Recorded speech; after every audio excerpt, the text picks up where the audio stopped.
Hola mis amigos, un saludo muy especial para cada uno de ustedes y muchas bendiciones del cielo.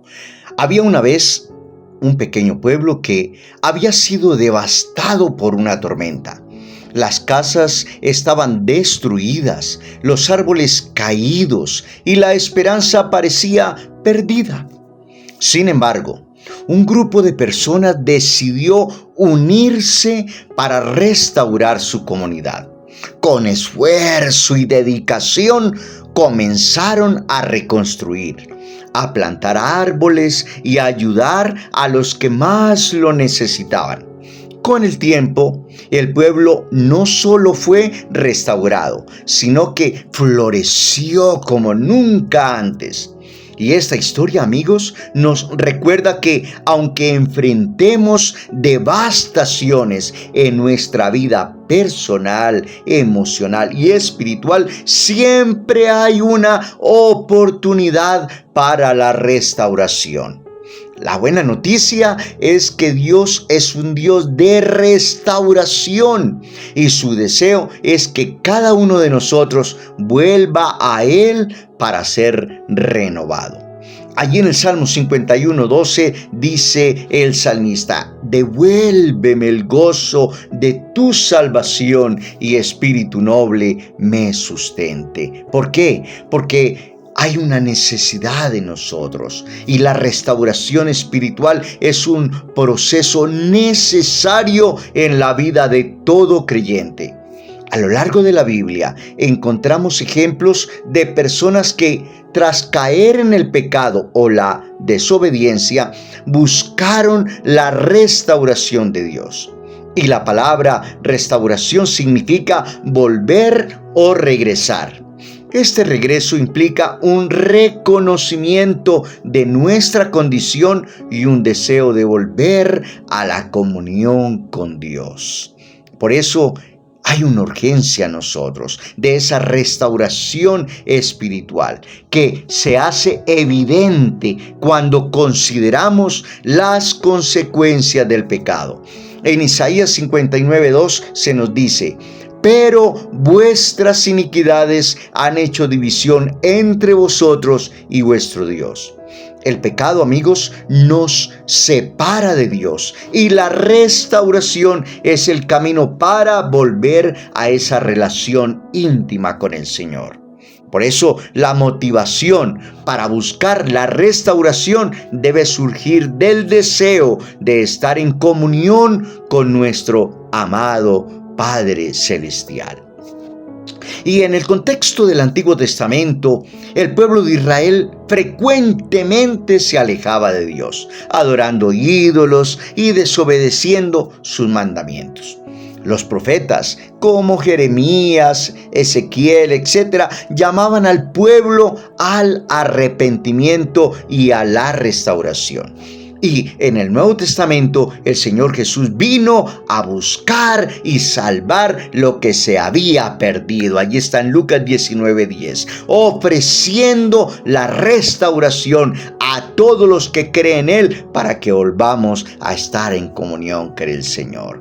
En el caso de David en el Salmo 51, después de su pecado con Betsabé, David clamó a Dios por restauración.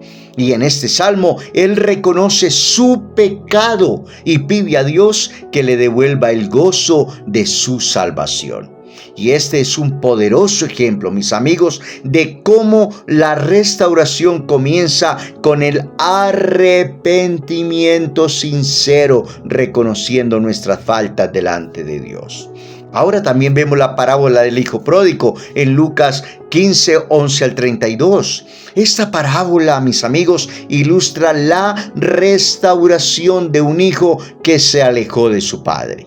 Cuando decidió regresar, su padre lo recibió con los brazos abiertos. Y esta historia nos muestra que, sin importar cuán lejos nos hayamos alejado de Dios, siempre hay un camino de regreso a la casa del Padre cuando reconocemos nuestro pecado, nuestro alejamiento de Dios y volvemos a Él arrepentidos, humillados sinceramente, y Él nos recibe con los brazos abiertos y hay fiesta en los cielos por un pecador que se arrepiente.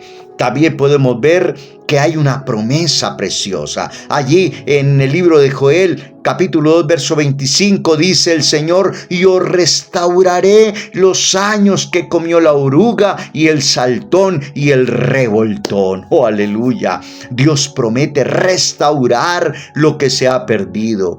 Y esta promesa es un aliento para aquellos que han sufrido las consecuencias del pecado.